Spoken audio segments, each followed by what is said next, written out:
Hello बच्चों, आज हम क्लास 7th की इंग्लिश हनीकॉम बुक का चैप्टर नंबर 5 क्वालिटी करने जा रहे हैं। तो बच्चों, क्वालिटी का मतलब होता है गुणवत्ता। आपने लाइफ में ये वर्ड बहुत बार सुना होगा। तो चलिए चैप्टर स्टार्ट करते हैं और इस कहानी से आपको काफ़ी कुछ सीखने को मिलेगा। आई होप उसे आप अपनी लाइफ में अप्लाई करेंगे। तो चलिए पहले स्टार्ट करते हैं, कहानी पढ़ते हैं और फिर लास्ट में सीखेंगे कि इससे क्या सीख मिली और उसको हमें कहाँ अप्लाई करना है। Before you read, can a shoemaker be called an artist? Yes, if he has the same skill and pride in his trade as any other artist and the same respect for it too. तो क्या एक शू maker को, एक जूते बनाने वाले को एक आर्टिस्ट कहा जा सकता है, कलाकार कहा जा सकता है? हाँ बच्चों, कहा जा सकता है। अगर उसमें जो स्किल्स हैं वो बहुत ही अच्छी हैं, उसके जैसे जूते कोई और नहीं बना सकता और वो अपने काम में बहुत ही प्राइड फील करता है और अपने काम के लिए उसके मन में बहुत ही रिस्पेक्ट है, तो हम ऐसे व्यक्ति को एक आर्टिस्ट कह सकते हैं, चाहे वो भले ही शू मेकर हो या कुछ कोई और हो।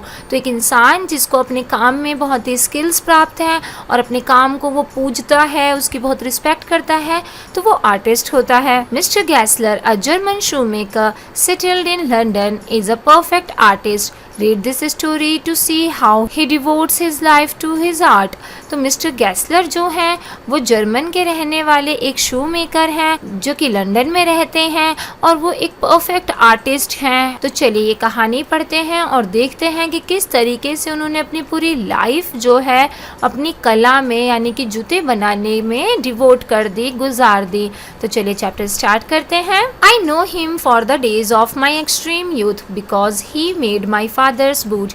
He lived with his elder brother in his shop, which was in a small by street in a fashionable part of London. तो मैं उनको यानी कि मिस्टर गैसलर को, मैं यहाँ पे बच्चों आई राइटर को कहा गया है, राइटर ने अपने आप को यहाँ पे आई कह रखा है। तो जो राइटर हैं वो कह रहे हैं कि मैं उन्हें अपने बहुत ही बचपन के दिनों से जानता हूँ। किनको? मिस्टर गैसलर को, जो कि एक शू मेकर हैं।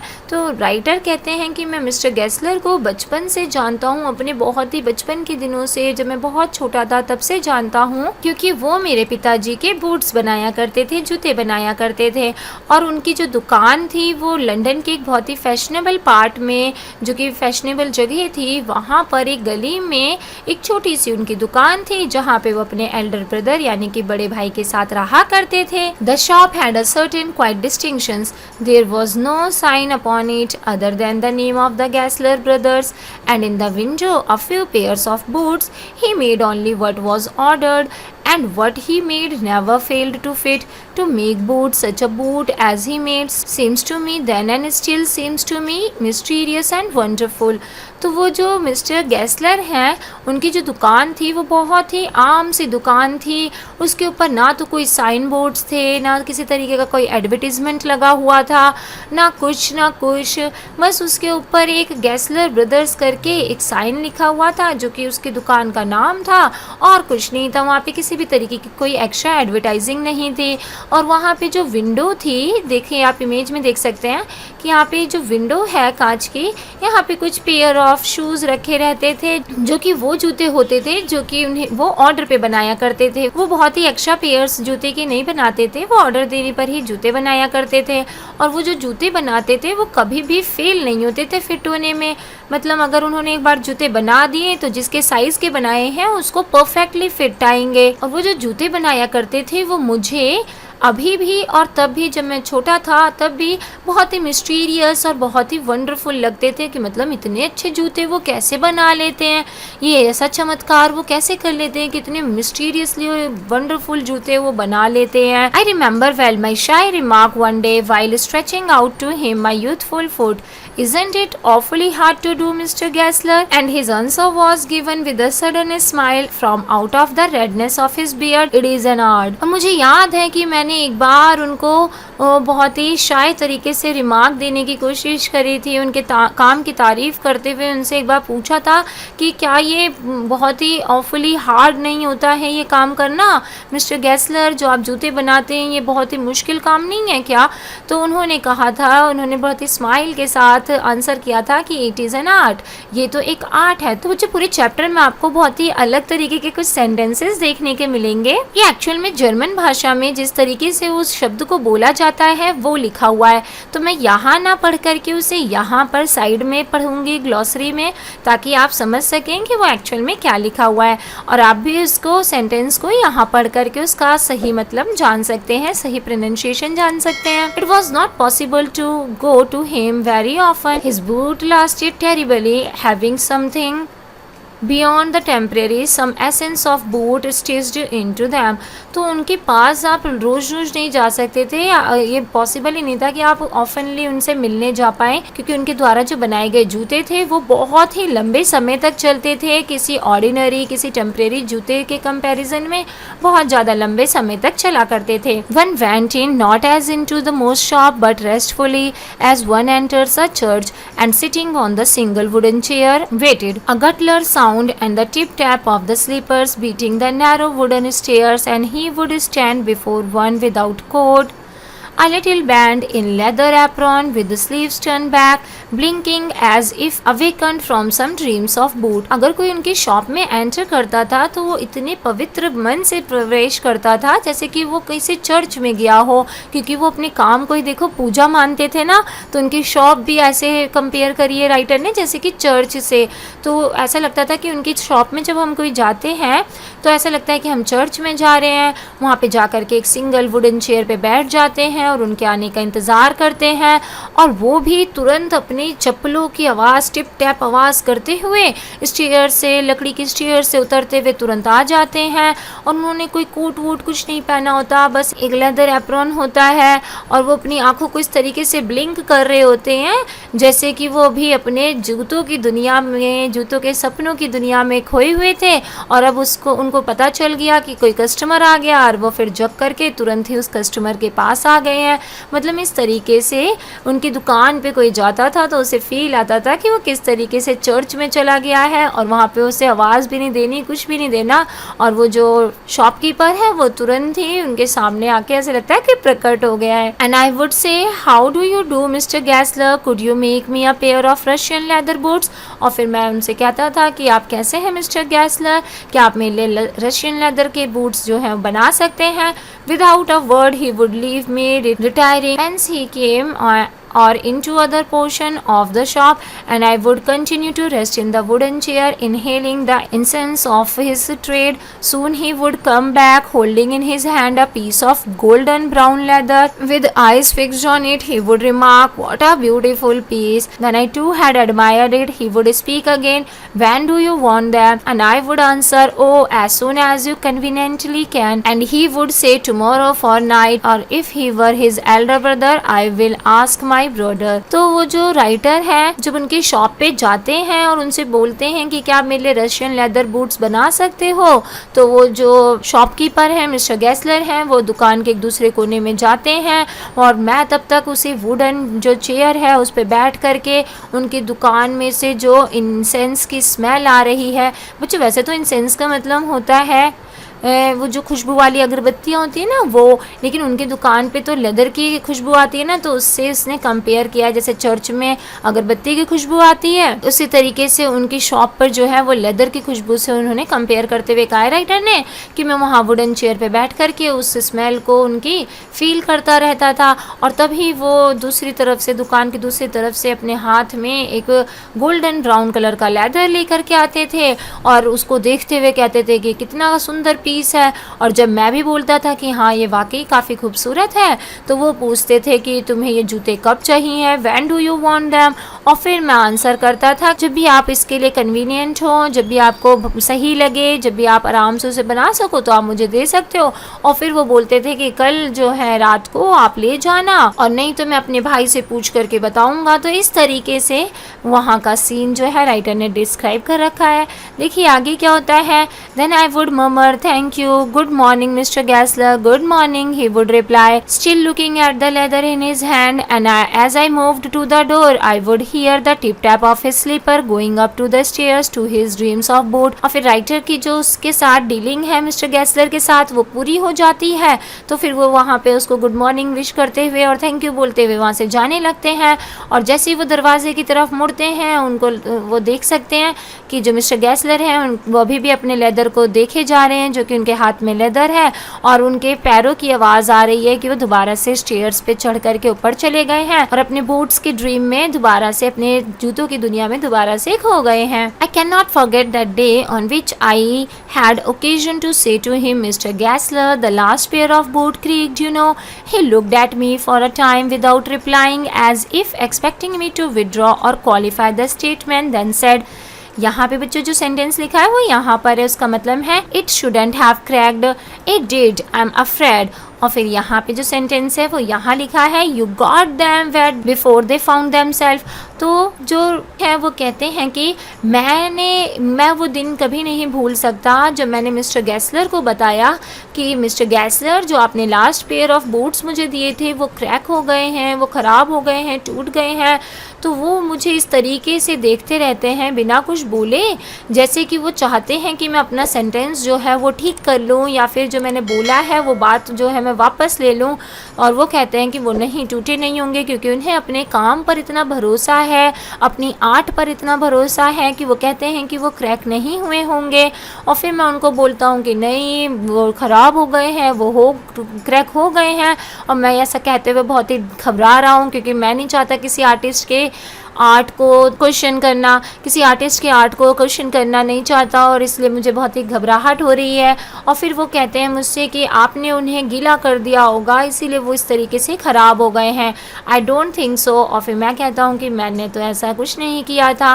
Eight that he lowered his eyes as if hunting for memories of those boots. I felt sorry I had mentioned this grave thing, send them back, he said I will look at them. तो फिर वो अपनी आंखें नीचे करके सोचने लग जाते हैं उन बूट्स के बारे में, और मुझे बहुत ही बुरा लग रहा होता है कि मैंने उनको इस चीज़ के बारे में बताया। क्यों बताया मैंने? उनके जूते जो हैं वो इतने अच्छे होते हैं, और अगर क्या हुआ, अगर एक ख़राब निकल गया, थोड़ा सा कुछ हो गया, तो इस तरीके से राइटर को थोड़ा सा बुरा फील हो रहा होता है। और फिर वो जो मिस्टर गैसलर हैं वो बोलते हैं कि वो मेरे पास दोबारा लेकर के आ जाओ, मैं उनको देखूँगा कि उसके साथ क्या दिक्कत है। और फिर देखिए बच्चों, यहाँ पे जो उनकी लैंग्वेज में कुछ सेंटेंस लिखा हुआ है, हम यहाँ पे उसको इंग्लिश में पढ़ते हैं।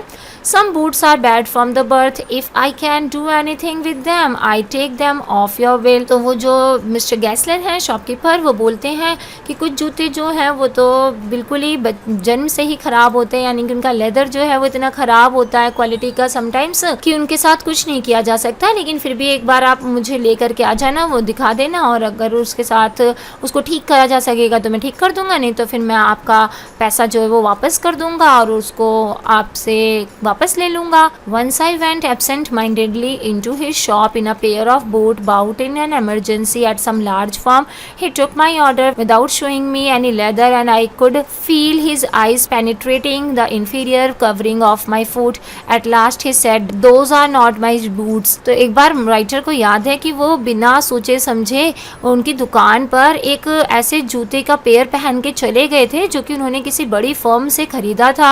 और उन्होंने जब उसको ऑर्डर दिया, मिस्टर गैसलर को कुछ ऑर्डर दिया, तो मिस्टर गैसलर ने वो ऑर्डर जो है उन्हें बिना लेदर दिखाए हुए कि वो किस लेदर से जूते बनाने वाले हैं, उनका ऑर्डर जो है एक्सेप्ट कर लिया। और मैं फील कर सकता था, यानी कि राइटर जो है वो फील कर सकते थे उनकी आँखों को कि किस तरीके से वो उनके जूतों को बिल्कुल ही देखे जा रहे हैं, घूरे जा रहे हैं। और फिर वो बोलते हैं कि ये जूते जो हैं वो मेरे नहीं हैं। The tone was not one of anger nor of sorrow, not even of contempt, but there was in it something quite that froze the blood. और जो उनकी ये आवाज़ थी, जो उन्होंने बोला कि those are not my boots, वो ना तो गुस्से वाली आवाज़ थी, ना ही दुख वाली आवाज़ थी, ना ही शिकायत करते हुए कोई आवाज़ थी, मगर कुछ तो था उनकी आवाज़ में जो कि खून को बिल्कुल जमा देने वाला था। He put his hand down and pressed a finger on the place where the left boot was not quite comfortable. और फिर वो जूते को देखते रहे, और लेफ्ट बूट में जिस जगह से वो जूता जो है कंफर्टेबल नहीं था, ठीक उसी जगह उन्होंने फिंगर रख कर के मुझे बताया कि it hurt you there, those big firms have no self respect, कि तुम्हें ये यहाँ से हर्ट करता होगा, चोट पहुँचाता होगा, और ये जो बड़ी फर्म्स हैं इनके अंदर तो बिल्कुल भी सेल्फ रिस्पेक्ट है ही नहीं. And then as if something had given way within him he spoke long and bitterly. It was the only time I ever heard him discuss the condition and hardship of his trade. और फिर वो उस बड़ी firms के बारे में बहुत ही लंबे समय तक बहुत ही कड़वा बोलते रहे कि किस तरीके से वो जो सेल्फ रिस्पेक्ट है वो खो चुके हैं और बिल्कुल भी जूतों की क्वालिटी का ध्यान नहीं रखते हैं. और वही केवल ऐसा समय था जब राइटर ने पाया कि किस तरीके से जो उनका बिजनेस है, उनकी कंडीशन के बारे में और उनके कंपटीशन के बारे में उसे वहाँ से पता चला था. फिर बच्चों यहाँ पे देखिए फिर से उनके थोड़े से एसेंट में लिखा हुआ है कि they get it all, he said. They get it by advertisement, not by work. They take it away from us who love our boats. It comes to this presently. I have no work. Every year it get less. तो वो कहते हैं कि ये जो बड़ी बड़ी फर्में हैं ये कुछ भी नहीं करती, अपनी क्वालिटीज़ पे बिल्कुल भी ध्यान नहीं रखती हैं, ये अपने काम से नहीं कमाती हैं, ये बड़े बड़े एडवर्टीज़मेंट करके कमाती हैं और ये लोग फिर हमसे वो लोग छीन लेते हैं. ऐसे लोग जो हमारे जूते पसंद किया करते थे, हमारे जूतों से प्यार किया करते थे, उन लोगों को हमसे छीन लेती हैं अपने एडवर्टीजमेंट के थ्रू. और देखो मेरा काम जो है वो हर साल कम होता जा रहा है, आप देख सकते हो. इस तरीके से वो जो मिस्टर गेस्लर हैं वो उस राइटर से कंप्लेन करने लगते हैं बड़ी बड़ी फर्मों के बारे में. And looking at his lined face I saw things I had never noticed before, bitter things and bitter struggle and what a lot of grey hairs there seem suddenly in his red beard. तो फिर writer जो है उनके चेहरे पे notice करता है कि किस तरीके से वो कड़वी बातें जो बोल रहे हैं वो उनके कड़वे स्ट्रगल को दिखा रही है. और फिर वो उनके बारे में हर चीज़ नोटिस करता है कि किस तरीके से उनके जो बाल हैं पूरे ग्रे हो चुके हैं और उनके रेड बियर्ड में से भी वो देख सकते हैं उनके जो ग्रे हेयर्स हैं उनको, मतलब उनके सारी जो बुरी कंडीशंस हैं, जो उनकी सफरिंग्स हैं, वो राइटर उस समय नोटिस कर पाता है जब वो बड़ी फर्मों की बुराई कर रहे होते हैं, बड़ी फर्मों की कंप्लेन कर रहे होते हैं. बेसिकली बुराई तो नहीं है, ये उनके कड़वा सच है जो कि बता रहे होते हैं कि किस तरीके से जो बड़ी फर्में हैं एडवर्टीजमेंट के थ्रू उनके कस्टमर्स को खा ले रही हैं. As best I could, I explained the circumstances of those ill-omened boats, but his face and voice made so deep impressions that during the next few minutes, I ordered many pairs. They lasted longer than ever, and I was not able to go to him for nearly 2 years. और फिर जो mister Gessler की हालत थी, जो वो explain कर रहे थे अपनी पूरी सर्कमस्टेंसेस को, अपनी पूरी जो भी परिस्थितियाँ थी उनको, तो उनके चेहरे पर जो भी परेशानी थी उसको देख करके जो राइटर हैं वो बहुत सारे पेयर ऑफ शूज़ जो हैं ऑर्डर कर देते हैं. इतने जूते ऑर्डर कर देते हैं कि उन्हें काफ़ी लंबे समय तक उनकी दुकान पर जाने की ज़रूरत ही नहीं पड़ती. वो जूते जो हैं लगभग 2 साल तक चलते हैं, इतनी अच्छी क्वालिटी के मिस्टर गेस्लर ने बनाए होते हैं. It was many months before my next visit to his shop.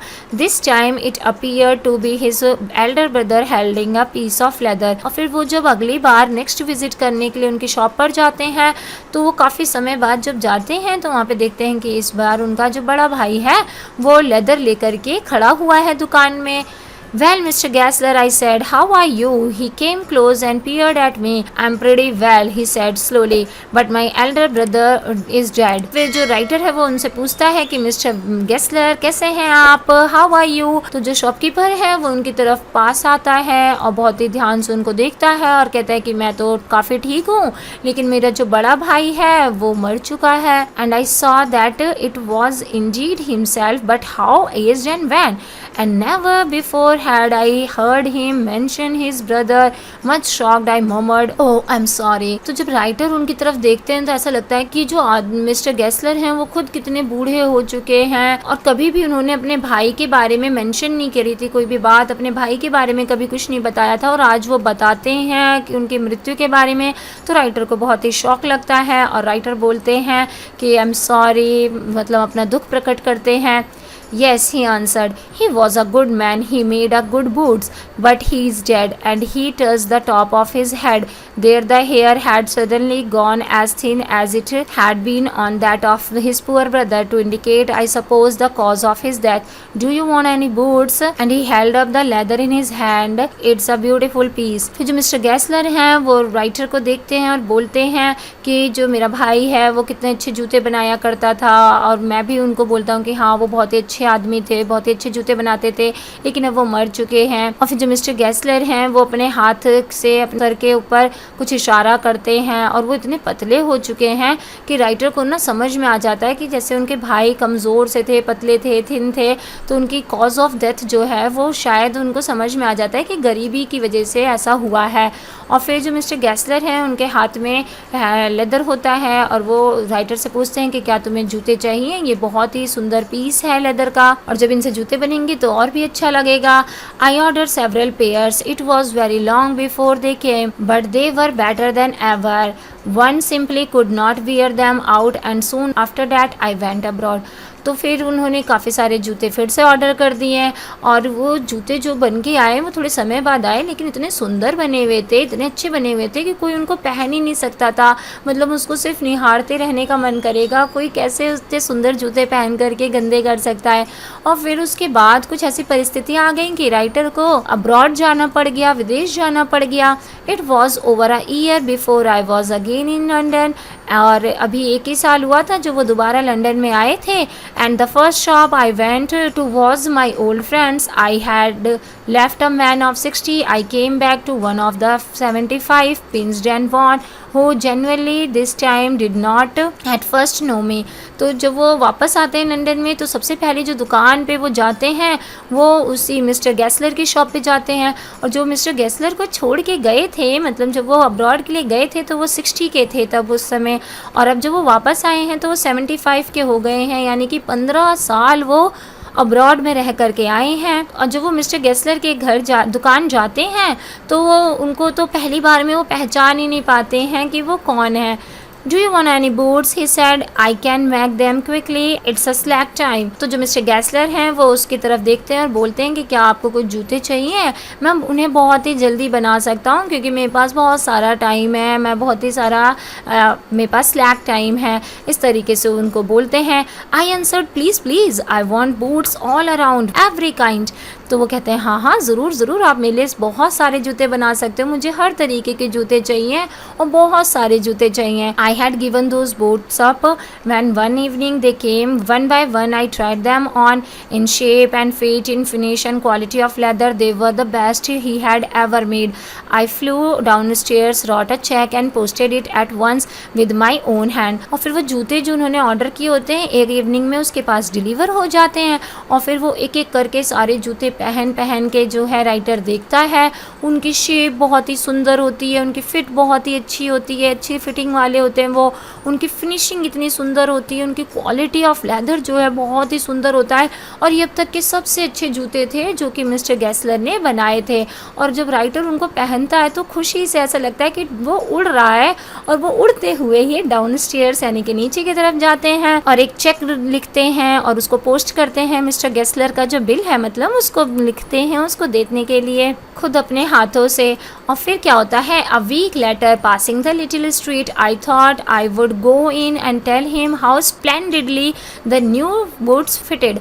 तो एक हफ्ते बाद ही जब जो राइटर हैं वो उस गली से जा रहे होते हैं जहाँ पे मिस्टर गैसलर की दुकान है, तो वो सोचते हैं कि क्यों ना अंदर जाया जाए और उनको बताया जाए कि कितने सुंदर जूते उन्होंने बनाए हैं और वो कितने सुंदर तरीके से उसको फिट आ रहे हैं। But when I came to where his shop had been, his name was gone. और जब वो राइटर उन शॉप के पास आते हैं तो देखते हैं कि वहाँ पे जो उनका नाम लिखा होता था ना पहले शॉप पे, आप यहाँ देख सकते हैं इमेज में कि किस तरीके से उसका नाम लिखा हुआ होता था। देखिए यहाँ पे लिखा हुआ है ना गैसलर ब्रदर्स। तो वो जब दुकान पे जाते हैं तो देखते हैं वहाँ पे तो नाम जो है वो लिखा ही नहीं है, नाम तो वहाँ से जा चुका है। I went in very much disturbed in the shop. There was a young man with an English face. Mr. Gessler in? I said. No sir, he said. No, but we can attend to anything with pleasure. We have taken the shop over. Yes, I said. But Mr. Gessler? Oh, he answered, dead. तो मैं जल्दी से बड़ा घबरा करके, बड़ा disturb होकर के दुकान के अंदर जाता हूँ। वहाँ पर एक यंग आदमी जो है इंग्लिश फेस वाला वो बैठा होता है, मतलब कोई दूसरा ही आदमी वहाँ बैठा है। तो मैं उनसे पूछता हूँ कि मिस्टर गेस्लर जो अंदर हैं क्या? तो वो कहता है कि नहीं सर, मिस्टर गेस्लर तो नहीं है, लेकिन हम आपकी हर तरीके से मदद कर सकते हैं, बड़ी खुशी खुशी आपकी मदद करेंगे हम। तो और अब हमने ये जो दुकान है वो ख़रीद ली है, उसको हमने ले लिया है। तो जो राइटर है वो कहता है हाँ हाँ वो सब तो ठीक है, बट मिस्टर गेस्लर कहाँ है? तो वो कहता है कि मिस्टर गेस्लर तो मर चुके हैं। Dead, but I only receive this boots from him last Wednesday week. लेकिन मैंने तो ये जो जूते हैं ये उनसे लास्ट वेडनेसडे, मतलब पिछले हफ्ते के वेडनेसडे को ही खरीद लिए थे। मतलब इतनी जल्दी ऐसे कैसे हो गया कि वो मर गए? देखिए यहाँ पे आप शॉप देख सकते हैं कि यहाँ से वो शॉप पे से जो नाम था वो जा चुका है, और यहाँ पर अब यहाँ पर बहुत सारे अलग अलग तरीके के जूते आ गए हैं, और आदमी भी कोई दूसरा ही खड़ा है। ही said, poor old man starved himself, slow starvation, doctor called it.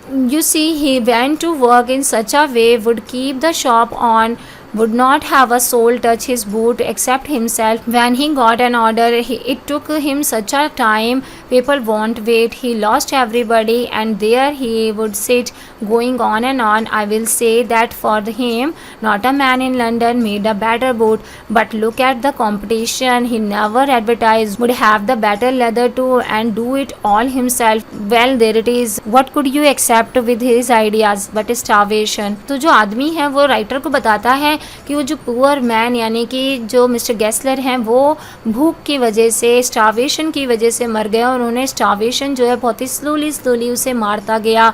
Doctor का बताना ऐसा है कि वो भूखमरी की वजह से मरे हैं। और फिर वो मिस्टर गेस्लर के बारे में बताते हैं कि वो किस तरीके से खुद ही इतनी अच्छी क्वालिटी के, जो लंदन में जो सबसे बेस्ट क्वालिटी के लेदर लाया करते थे और ख़ुद उससे जूते बनाया करते थे, और उन्हें इसमें टाइम लग जाता था तो लोग जो हैं वेट नहीं कर पाते थे, और इस तरीके से वो धीरे धीरे अपने सारे कस्टमर खोते चले गए। और उन्होंने लाइफ में कभी भी इतने कंपटीशन वाले मार्केट में भी कभी एडवर्टीजमेंट नहीं करा, कभी विज्ञापन नहीं किया। तो इतनी अच्छी क्वालिटी और इतने अच्छे आइडियाज़ और इतने अच्छे गुणों का क्या फ़ायदा? आप इस चीज़ का क्या करोगे? आपको इससे तो स्टार्वेशन ही मिलेगा ना, मतलब भूखमरी ही मिलेगी। मतलब आप इतने कंपटीशन के मार्केट में अगर एडवर्टाइज़ नहीं करोगे, लोगों को बताओगे नहीं कि आपके जूते कितने अच्छी क्वालिटी के हैं, आपका काम कितना बढ़िया है, तो लोग कैसे जानेंगे आपको और कैसे आपसे सामान खरीदेंगे? फिर तो आपको स्टार्वेशन की वजह से ही मरना पड़ेगा ना। तो इस तरीके से वो अपनी जो ओपिनियन है वो बताता है राइटर को। That may be a bit flowery as a saying is, but I know myself he was sitting over his boot day and night to very last. You see, I use to watch him, never gave himself time to eat, never had a penny in the house, all went in rent and leather. How he lived so long I don't know. He regularly let his fire go out. He was a character, but he made good boots. Yes, I said he made good boots. और फिर वो जो आदमी है वो उसको बताता है कि वो आदमी किस तरीके से मिस्टर गेस्लर जो हैं वो अपना जो भी कमाते थे वो सारा रेंट में और लेदर खरीदने में ही खर्च कर दिया करते थे। उनके घर में एक भी पैनी, एक भी पैसा नहीं था, और वो कभी भी अपने आप को खाने के लिए टाइम नहीं देते थे। हमेशा अपना जो उनके अंदर की जो आग थी, वो अच्छे जूते बनाने की जो चाह थी, वो हमेशा उसी में लगे रहा करते थे। और वो एक अच्छे कैरेक्टर वाले आदमी थे, और वो बहुत ही अच्छे जूते बनाया करते थे। और फिर राइटर कहता है कि yes I said he made good boots. हाँ, वो बहुत ही अच्छे जूते बनाया करते थे। तो इस तरीके से यहाँ पे स्टोरी ख़त्म हो जाती है। आई होप बच्चों आपको ये स्टोरी समझ में आ गई होगी। और जो मैंने आपको स्टोरी की शुरुआत में बताया था कि आपको इससे कुछ सीखने को मिलेगा, तो वो ये है कि हमें अपने आसपास के जो छोटे वेंडर्स होते हैं उनके तरफ, उनके काम को, उनकी क्वालिटी को उनकी दुकान के साइज़ से नहीं जज करना चाहिए। हमें ये सोचना चाहिए कि वो कितनी मेहनत से और कितने अच्छे से अपने काम में लगन से लगा हुआ है और वो किसी काम को कर रहा है, तो हमें उससे भी ख़रीदना चाहिए। बच्चों, आजकल का ज़माना जो है वो दिखावे का ज़माना है, जिसमें हम लोग बड़ी शॉप से कुछ सामान ख़रीद के लाते हैं तो बड़े शो ऑफ करते हुए अपने दोस्तों को दिखाते हैं कि हमने किस तरीके से कितना महंगा कोई सामान ख़रीदा है। और जबकि इस कॉम्पिटिशन के चक्कर में जो गरीब वेंडर्स होते हैं, गरीब शॉपकीपर्स होते हैं ये कितना सफ़र करते हैं कि इन्हें स्टार्वेशन से मरने तक के इनके दिन आ जाते हैं। तो बच्चों आई होप आज से आप लोग अपने आसपास की जो छोटी दुकानें हैं, छोटे वेंडर्स हैं, उनसे भी कुछ ना कुछ चीज़ें खरीदेंगे और उनको भी आगे बढ़ने में, एटलीस्ट सर्वाइव करने में उनकी मदद करेंगे। अगर आपको ये वीडियो अच्छी लगी हो तो प्लीज़ हमारी वीडियोस को लाइक कीजिए और हमारे चैनल को सब्सक्राइब कीजिए और साथ में ही नोटिफिकेशन वाला बेल ऑन कर दीजिए ताकि आपके चैप्टर्स और सिलेबस से रिलेटेड जब भी हम कोई नया वीडियो अपलोड करें तो आपके पास सबसे पहले पहुंच जाए। साथ ही आप इस चैप्टर की जो वर्ड मीनिंग्स हैं और क्वेश्चन आंसर्स हैं उनको जानने के लिए हमारी वेबसाइट allsolve.in पर भी विजिट कर सकते हैं। थैंक यू वंस अगेन बच्चों फॉर वॉचिंग।